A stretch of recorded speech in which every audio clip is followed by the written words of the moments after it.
Hi cooking lovers, welcome to our channel. మనం curry చేసుకున్న fry చేసుకున్న చారు అయితే ఉండాలండి. అటువంటి చారుని నేను 2 రకాలుగా చేసి చూపించబోతున్నాను. సమ్మర్లో అయితే చారు ఒకటి ఉంటే చాలండి. పక్కన వడియాలు కానీ అప్పడాలు ఉంటే ఉత్తి చారుతో తినేయచ్చు. ఈ చారుని ఏ విధంగా పెట్టాలో వీడియోలోకి వెళ్ళిపోదామా.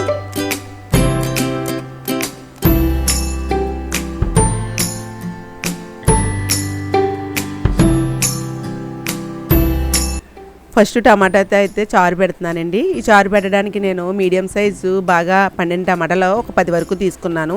అదే పెద్ద సైజు అయితే ఒక 2 టమాటాలు తగ్గించండి. ఈ టమాటాలని 2 కింద కట్ చేసి కొద్దిగా వాటర్ వేసి ఉడికించుకోవాలి. ఈ టమాటాలు ఉడికి లోపల మనం ఈ చారులోకి పొడిమైతే చేసుకుందాం. కందిపప్పు 2 టేబుల్ స్పూన్ల వరకు తీసుకుంటున్నాను. ఒక మిక్సీ జార్ తీసుకుని కందిపప్పుని అందులో వేసేసి, ధనియాలు అయితే 1 టేబుల్ స్పూను, మిరియాలు అయితే తక్కువ తీసుకోండి, 1 టీ స్పూన్ వరకు తీసుకుంటున్నాను మిరియాలు. ఈ 3 కూడా మిక్సీ జార్లో కొంచెం మెత్తగా పొడి చేయాలి. నేను ఇవన్నీ కూడా వేయించకుండా పచ్చివే పొడి చేసేస్తున్నానండి. చూడండి, ఈ విధంగా ఉండాలి పొడి. ఈ పొడి వేయడం వల్ల చారులోకి చారు అయితే రుచిగా ఉంటుంది, కొంచెం చిక్కదనం కూడా వస్తుంది. టమాటాలు అయితే ఉడికాయి. ఈ టమాటాలు నేను స్మాషర్తో మెత్తగా మెదిపేసి మొత్తం టమాటా రసం అంతా వచ్చేసేలాగా ఒక స్ట్రైనర్ పెట్టుకుని వడబెట్టేసుకోవాలి. ఇలా వడబెట్టుకుంటే మనం చారులోకి పైన తొక్కలవి ఏమి లేకుండా ఉంటాయండి. మరలా వాటర్ వేసేసుకుని మరలా ఒకసారి స్మాషర్తో కొంచెం మెత్తగా మెదిపేసుకుని మొత్తం రసం అంతా వచ్చేసేలాగా చేతితో పిండేసి రసాన్ని అంతా నేను తీసుకున్నాను. ఈ వేస్ట్ అయిన తొక్కలు పడేయడమే. ఇప్పుడు ఈ రసాన్ని స్టవ్ మీద పెట్టుకుని మరిగించాలండి. ఇందులోకి నేను చిన్న చింతపిక్క తీసుకుంటున్నాను. చింతపండు వేయాలి, సరిపడా సాల్ట్ వేస్తున్నాను. 1/4 టీ స్పూన్ పసుపు కూడా వేయండి. చిన్న బెల్లం ముక్క వేస్తున్నానండి. 2 రెమ్మలు కరివేపాకు, 2 రెబ్బలు కొత్తిమీరని కూడా కట్ చేసి వేసుకోవాలి. అలాగే ఈ పొడిని కూడా ముందే వేసేసుకోవాలి. ఇది కందిపప్పు వేసాం కదా, ఈ కందిపప్పు కొంచెం ఉడకాలి రసంలో, అందుకనే ముందు వేసేసుకుని కలుపుకుని 2 టీ స్పూన్ల వరకు పొడి అయితే వేస్తున్నాను. కలుపుకుని మీడియం ఫ్లేమ్లో అయితే మరగనివ్వాలండి. ఇందులో మనం టమాటా చారులోకి చిన్న చింతపిక్క వేయడం వల్ల టేస్ట్ అయితే బాగుంటుంది. ఉత్తి టమాటా రసం కంటే ఇలా వేస్తే బాగుంటుంది. అలాగే చిన్న బెల్లం ముక్క వేయడం వల్ల కూడా ఆ పులుపు బ్యాలెన్స్గా ఉంటుంది. పోపు పెట్టుకోవడానికి పాన్ పెట్టుకుని 3 టేబుల్ స్పూన్ల వరకు ఆయిల్ వేసి ఉల్లిపాయలు స్లైసుల కింద కట్ చేశానండి, చిన్న ఉల్లిపాయని. ఇందులోకి 2 ఎండుమిర్చి, ఆవాలు, జీలకర్ర, మెంతులు ఇవి వేసుకుని 2 రెమ్మల కరివేపాకు కూడా వేసేసుకుని చిటికెడు ఇంగువ వేసేసుకుని ఈ పోపులన్నీ కూడా బాగా వేయించాలి. చారుకి ఎప్పుడు కూడా పోపులు బాగా వేగాలండి. బాగా వేగితేనే చారు టేస్ట్గా ఉంటుంది. వేయించిన ఈ పోపుని మరిగించిన ఈ టమాటా రసంలో వేసేసుకోవడమే. అంతేనండి, టమాటా చారు అయితే రెడీ అయిపోయింది. ఇప్పుడు రెండవది మామిడికాయ చారు.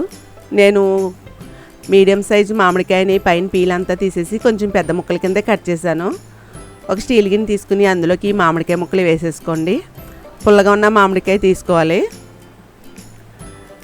వేసేసుకుని ఇందులోకి కొద్దిగా వాటర్ వేసుకుని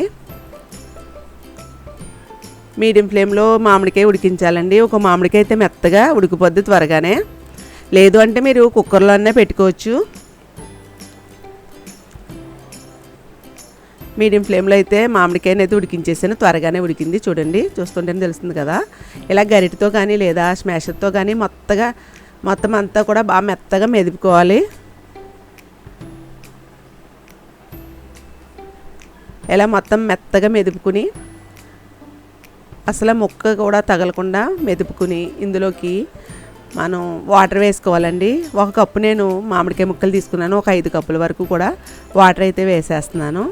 1 టీ స్పూన్ సాల్ట్ వేస్తున్నాను. 1/4 టీ స్పూన్ పసుపు కూడా వేస్తున్నాను. రసం పౌడర్ ఉంది కదండి, ఈ పొడిని 2 స్పూన్ల వరకు వేస్తున్నాను. నేను ఈ పొడి 2 రకాల చారులోకి సరిపడానే చేశాను. ఈ పొడి వేసుకుని ఇందులోకి 2 రెమ్మల కరివేపాకు, కొంచెం కొత్తిమీర కూడా చిన్నగా కట్ చేసుకుని వేసుకోండి.